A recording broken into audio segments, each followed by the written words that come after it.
The psychology of feeling replaceable. There's a thought that creeps in late at night. Not loud, not dramatic, just quiet and heavy. Would anyone actually notice if I disappeared?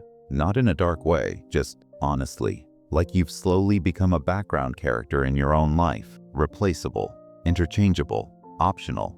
And the strangest part? You can't even trace where it started, because what's happening inside you right now isn't weakness. It's something far more interesting than that. The wound. You show up, you do the work, you try to be present, useful, good, and still, something keeps whispering that none of it is particularly irreplaceable. Someone else could do your job. Someone else could fill your seat at the table. Maybe someone already is. This isn't just low self-esteem. Psychologists have a more precise name for what's happening. It lives at the intersection of something called contingent self-worth, a concept developed by researcher Jennifer Crocker at the University of Michigan. Contingent self-worth means your sense of value isn't felt from the inside, it's calculated from the outside. You measure your worth by what you produce, by who needs you, by whether you can be easily swapped out. So every time someone overlooks your contribution, every time you're passed over in a meeting, every time a friendship quietly fades, your nervous system doesn't just feel disappointment. It feels evidence that the whisper was right all along. And here's where it gets deeper. Neuroscientists call it the default mode network, the part of your brain that switches on when you're not focused on a task. When your mind drifts, it doesn't drift randomly. It runs simulations, social ones. How do others see me? Where do I rank? Am I actually needed here? This was once survival. In early human communities, being replaceable meant being cast out, and exile, back then, meant death. Your brain learned to treat social dispensability as a life or death signal. It still does. The reframe. But here's what that interpretation gets completely wrong. Feeling replaceable is not a measurement of your actual worth. It's a measurement of how far you've drifted from your own interior. Sit with that for a second. The feeling doesn't show up because you are replaceable. It shows up because somewhere along the way you handed the question of your worth over to the world. And the world was never built to answer that question honestly. The people who feel most irreplaceable, they're not the loudest in the room. They're not the most decorated. They're the ones who developed what psychologist Carl Rogers called unconditional positive self-regard, a stable, internalized sense of value that doesn't spike and crash with every piece of external feedback.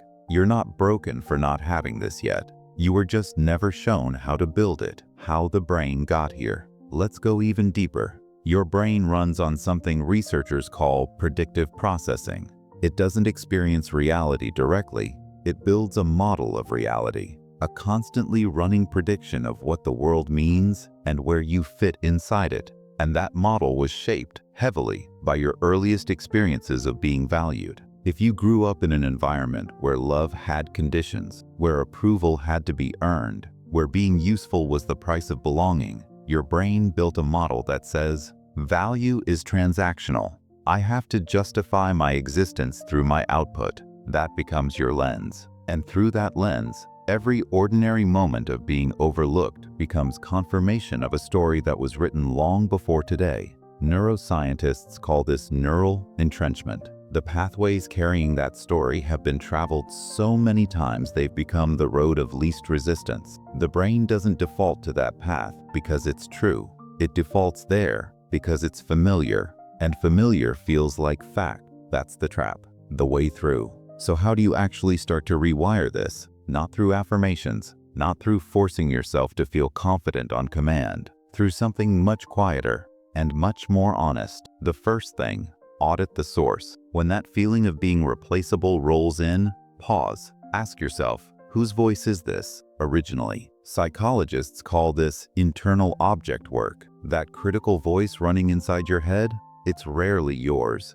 It belongs to an environment, a dynamic, a message that got handed to you a long time ago. You're not hearing the truth. You're hearing an old recording. The second thing, separate function from identity. You are not your role. You are not your output. Organizational psychologist Adam Grant has written extensively on how high performers tend to fuse their contribution with their core self. It feels like dedication, but it's a fragile foundation. A job can be replaced, a function can be automated, but you Your specific way of seeing, feeling, processing the world, that combination has never existed before, and it never will again. That's not sentiment, that's statistical fact. The third thing, practice what psychologists call expressive specificity. Instead of asking, do people actually value me, which is both unanswerable and abstract, ask instead, what did I specifically bring to this moment that no one else would have brought in quite that way? This isn't arrogance, it's precision. It trains your brain to search for evidence of your distinctness instead of your dispensability. Over time, that rewires the predictive model. It builds new roads. The fourth thing, grieve the need to be seen by everyone. Not everyone is going to see you. And here's the truth psychology keeps coming back to. The need to be seen by everyone is a wound, not a strength. Attachment theory, developed by John Bowlby and expanded by Mary Ainsworth, shows us that anxious attachment, that deep fear of being abandoned or overlooked, often drives people to perform their worth rather than simply inhabit it. When you let go of the fantasy that everyone needs to recognize your value, you become free to invest in the handful of relationships where real recognition is actually possible.